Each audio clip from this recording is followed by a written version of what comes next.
नमस्कार मित्रांनो, आर्य academy YouTube चॅनलवर सर्वांचं स्वागत आहे. मित्रांनो, आज व्हिडिओमध्ये आपण बीड पोलीस पाटील भरती 2026 पद आहे मित्रांनो. पोलीस पाटील प्रश्नपत्रिका संच क्रमांक 5 यामध्ये आपण सादर करणार आहोत, जे की तुम्हाला पुढील येणाऱ्या परीक्षेसाठी अत्यंत महत्त्वाचे प्रश्न ठरणार आहेत. तुम्ही जर या चॅनल नवीन असाल तर चॅनल लाईक आणि सबस्क्राईब करायचं आहे. चला तर मग व्हिडिओला स्टार्ट करूया. प्रश्न पहिला असं बघा, पोलीस पाटील यांची नियुक्ती कोण करतो? बघा, पोलीस पाटील यांची नियुक्ती कोण करत असतो? प्रश्न खूप महत्त्वाचा आहे मित्रांनो. ऑप्शन क्रमांक 1 म्हणजे जिल्हाधिकारी. जिल्हाधिकारी ही पोलीस पाटील यांची नियुक्ती करत असतात. हे आपले योग्य आन्सर होईल. प्रश्न क्रमांक दुसरा मित्रांनो, पोलीस पाटील यांना कोण मार्गदर्शन करतो? बघा, पोलीस पाटील यांना कोण मार्गदर्शन करत असतो? ऑप्शन क्रमांक 1 म्हणजे स्थानिक पोलीस अधिकारी. हे काय मित्रांनो, पोलीस पाटील यांना मार्गदर्शन करत असतात. हे आपले योग्य आन्सर होईल. प्रश्न क्रमांक तिसरा मित्रांनो, पोलीस पाटील यांना मानधन कोण देते? बघा, पोलीस पाटील यांना मानधन कोण देत असते? प्रश्न खूप महत्त्वाचे आहेत मित्रांनो. ऑप्शन क्रमांक 2 म्हणजे राज्य सरकार हे पोलीस पाटील यांना मानधन देत असते. हे आपले योग्य आन्सर होईल. प्रश्न क्रमांक चौथा मित्रांनो, ग्रामसभेत पोलीस पाटील यांची भूमिका काय असते? बघा, ग्रामसभेमध्ये पोलीस पाटील यांची भूमिका नेमकी काय असते?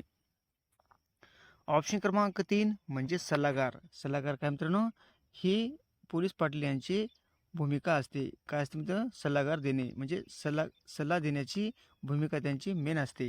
हे आपले योग्य आन्सर होईल. प्रश्न क्रमांक 5 मित्रांनो, गावातील बेकायदेशीर कृत्यांची माहिती देणे हे कोणाचे कर्तव्य आहे? गावातील बेकायदेशीर कृत्याची माहिती देणे हे कोणाचे कर्तव्य आहे? प्रश्न खूप महत्त्वाचे आहेत मित्रांनो. ऑप्शन क्रमांक 2 म्हणजे पोलीस पाटलांची यांची कर्तव्ये आहेत. हे आपले योग्य आन्सर होईल. प्रश्न क्रमांक 6 मित्रांनो, पोलीस पाटील यांचे काम प्रामुख्याने कोणत्या विभागाशी संबंधित आहे? पोलीस पाटील यांचे काम प्रामुख्याने कोणत्या विभागाशी संबंधित आहे? ऑप्शन क्रमांक 3 म्हणजे पोलीस विभागाशी संबंधित आहे. हे आपले योग्य आन्सर होईल. प्रश्न क्रमांक 7 मित्रांनो, पोलीस पाटील यांना ओळखपत्र कोण देते? पोलीस पाटील यांना ओळखपत्र कोण देत असते? ऑप्शन क्रमांक 2 म्हणजे पोलीस विभाग. पोलीस विभाग हे पोलीस पाटील यांना ओळखपत्र देत असते. हे आपले योग्य आन्सर होईल. प्रश्न क्रमांक 8 मित्रांनो, गावातील शांतता समितीत कोण सहभागी असतो? बघा, गावामध्ये शांतता समितीत कोण सहभागी असतो? ऑप्शन क्रमांक 4 म्हणजे वरीलपैकी सर्व हे गावामध्ये शांतता समितीमध्ये सहभागी असतात. पोलीस पाटील असतो मित्रांनो, तलाठी असतो आणि ग्रामसेवक असतो. म्हणजे वरीलपैकी सर्व. ऑप्शन क्रमांक 4 उत्तर आपलं योग्य राहील. प्रश्न क्रमांक 9 मित्रांनो, पोलीस पाटील यांना काढून टाकण्याचा अधिकार कोणाकडे असतो? बघा, पोलीस पाटील यांना काढून टाकण्याचा अधिकार हा कोणाकडे असतो? ऑप्शन क्रमांक 1 म्हणजे जिल्हाधिकारी यांच्याकडे पोलीस पाटील यांना म्हणजे काढून टाकण्याचा अधिकार हे जिल्हाधिकाऱ्याकडे असतो. हे आपले योग्य आन्सर होईल. प्रश्न क्रमांक 10 मित्रांनो, पोलीस पाटील कोणाच्या नियंत्रणाखाली काम करतात? बघा, पोलीस पाटील हे कोणाच्या नियंत्रणाखाली काम करत असतात? प्रश्न खूप महत्त्वाचे मित्रांनो. ऑप्शन क्रमांक 2 म्हणजे स्थानिक पोलीस ठाणे यांच्या नियंत्रणाखाली पोलीस पाटील हे काम करत असतात. हे आपले योग्य आन्सर होईल.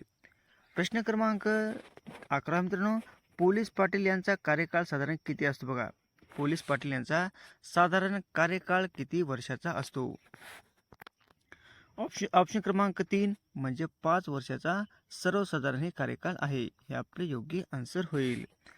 प्रश्न क्रमांक 12 मित्रांनो, पोलीस पाटील पद कोणत्या प्रशासनाशी निगडीत आहे? बघा, पोलीस पाटील हे पद कोणत्या प्रशासनाशी निगडीत आहे? ऑप्शन क्रमांक 2 म्हणजे पोलीस प्रशासनाशी निगडीत आहे. हे आपले योग्य आन्सर होईल.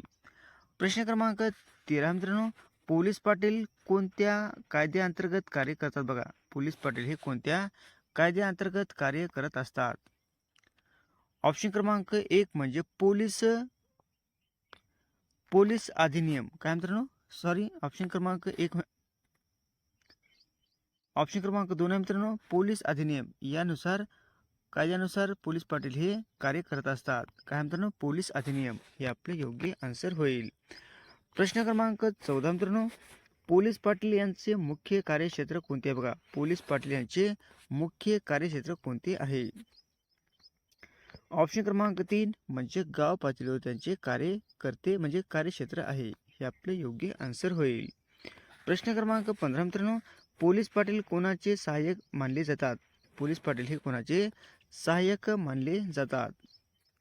ऑप्शन क्रमांक 2 म्हणजे पोलीस विभाग याचे सहाय्यक मानले जातात. हे आपले योग्य आन्सर होईल. प्रश्न क्रमांक 16 मित्रांनो, गावातील भांडणे मिटवण्यासाठी मध्यस्थी कोण करू शकतो बघा. गावातील भांडणे मिटवण्यासाठी मध्यस्थी कोण करू शकतो?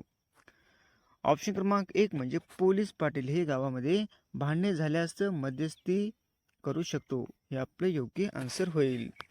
प्रश्न क्रमांक 17 मित्रांनो, सुंदरबन डेल्टा कोणत्या नदीमुळे तयार झालेला आहे? सुंदरबन डेल्टा कोणत्या नदीमुळे तयार झालेला आहे? प्रश्न खूप महत्त्वाचा आहे मित्रांनो.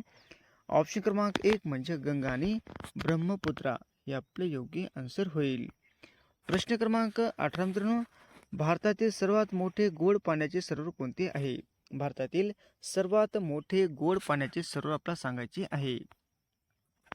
ऑप्शन क्रमांक 3 म्हणजे उलर. उलर काय मित्रांनो, गोड पाण्याचे सरोवर आहे. हे आपले योग्य आन्सर होईल. प्रश्न क्रमांक 19 मित्रांनो, शिवाजी महाराजांचा राज्याभिषेक कोणत्या किल्ल्यावर झालेला आहे? छत्रपती शिवाजी महाराजांचा राज्याभिषेक कोणत्या किल्ल्यावर झालेला आहे? ऑप्शन क्रमांक 4 म्हणजे रायगड किल्ल्यावर झालेला आहे. हे आपले योग्य आन्सर होईल. प्रश्न क्रमांक 20 मित्रांनो, पृथ्वी स्वतःभोवती फिरते म्हणजे किती वेळा फिरते बघा. पृथ्वी स्वतःभोवती किती वेळा फिरत असते? ऑप्शन क्रमांक 2 म्हणजे 24 तास वेळ फिरत असते. काय मित्रांनो, 24 तास. हे आपले योग्य आन्सर होईल. प्रश्न क्रमांक 21 मित्रांनो, जगातील सर्वात मोठे वाळवंट कोणते आहे? जगातील सर्वात मोठे वाळवंट कोणते आहे ते आपल्याला सांगायचे आहे. ऑप्शन क्रमांक 1 म्हणजे सहारा वाळवंट. हे काय मित्रांनो, जगातील सर्वात मोठे वाळवंट आहे. हे आपले योग्य आन्सर होईल.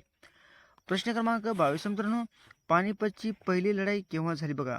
पहिली पानिपतची लढाई ही केव्हा झालेली आहे? ऑप्शन क्रमांक 1 म्हणजे 1526 मध्ये पानिपतची पहिली लढाई झालेली आहे. हे आपले योग्य आन्सर होईल. प्रश्न क्रमांक 23 मित्रांनो, मानवाच्या हृदयाला किती कप्पे असतात बघा. मानवाच्या हृदयाला किती कप्पे असतात? ऑप्शन क्रमांक 3 म्हणजे 4 कप्पे हे मानवाच्या हृदयाला असतात. हे आपले योग्य आन्सर होईल. प्रश्न क्रमांक 24 मित्रांनो, वातावरणातील सर्वात प्रमाणात असलेला वायू कोणता आहे बघा. वातावरणातील सर्वाधिक प्रमाणात असलेला वायू कोणता आहे ते आपल्याला सांगायचा आहे. ऑप्शन क्रमांक 2 म्हणजे नायट्रोजन. नायट्रोजन काय मित्रांनो, वातावरणामध्ये सर्वात जास्त असणारा वायू आहे. हे आपले योग्य आन्सर होईल. प्रश्न क्रमांक 25 मित्रांनो, नर्मदा नदी कोणत्या दिशेने वाहते बघा. नर्मदा नदी ही कोणत्या दिशेने वाहणारी नदी आहे? ऑप्शन क्रमांक 1 म्हणजे पूर्वेकडून पश्चिमेकडे जाणारी नर्मदा ही नदी आहे. हे आपले योग्य आन्सर होईल. प्रश्न क्रमांक 26 मित्रांनो, 1857च्या उठावाचे प्रमुख केंद्र महाराष्ट्रामध्ये कोणते होते बघा. 1857च्या उठावाचे प्रमुख केंद्र महाराष्ट्रामध्ये कोणत्या ठिकाणी होते? ऑप्शन क्रमांक 3 म्हणजे कोल्हापूर या ठिकाणी होते. हे आपले योग्य आन्सर होईल. प्रश्न क्रमांक 27 मित्रांनो, तापी नदी कोणत्या समुद्राला मिळते बघा. तापी नदी ही कोणत्या समुद्राला मिळत असणारी नदी आहे? ऑप्शन क्रमांक 2 म्हणजे अरबी समुद्राला मिळणारी म्हणजे तापी नदी आहे. हे आपले योग्य आन्सर होईल. प्रश्न क्रमांक 28 मित्रांनो, महाराष्ट्रातील थंड हवेचे ठिकाण कोणते बघा. महाराष्ट्रातील थंड हवेचे ठिकाण आपल्याला सांगायचे आहे. ऑप्शन क्रमांक 2 म्हणजे महाबळेश्वर. महाबळेश्वर काय मित्रांनो, थंड हवेचे ठिकाण आहे. हे आपले योग्य आन्सर होईल. प्रश्न क्रमांक 29 मित्रांनो, विदर्भात प्रामुख्याने कोणती माती आढळते. विदर्भामध्ये प्रामुख्याने कोणती माती आढळते? ऑप्शन क्रमांक 2 म्हणजे काळी मृदा म्हणजे माती ही विदर्भामध्ये आढळणारी आहे. हे आपले योग्य आन्सर होईल. प्रश्न क्रमांक 30 मित्रांनो, कोयना धरण कोणत्या जिल्ह्यामध्ये आहे बघा. कोयना धरण हे कोणत्या जिल्ह्यामध्ये आहे? ऑप्शन क्रमांक 2 म्हणजे सातारा जिल्ह्यामध्ये कोयना हे धरण आहे. हे आपले योग्य आन्सर होईल. असे होते मित्रांनो आपले 30 प्रश्न अत्यंत महत्त्वाचे वारंवार परीक्षेला विचारले जाणारे. तुम्हाला जर व्हिडिओ आवडल्यास लाईक आणि चॅनलला सबस्क्राईब करायचं आहे. भेटू पुढच्या व्हिडिओमध्ये. धन्यवाद.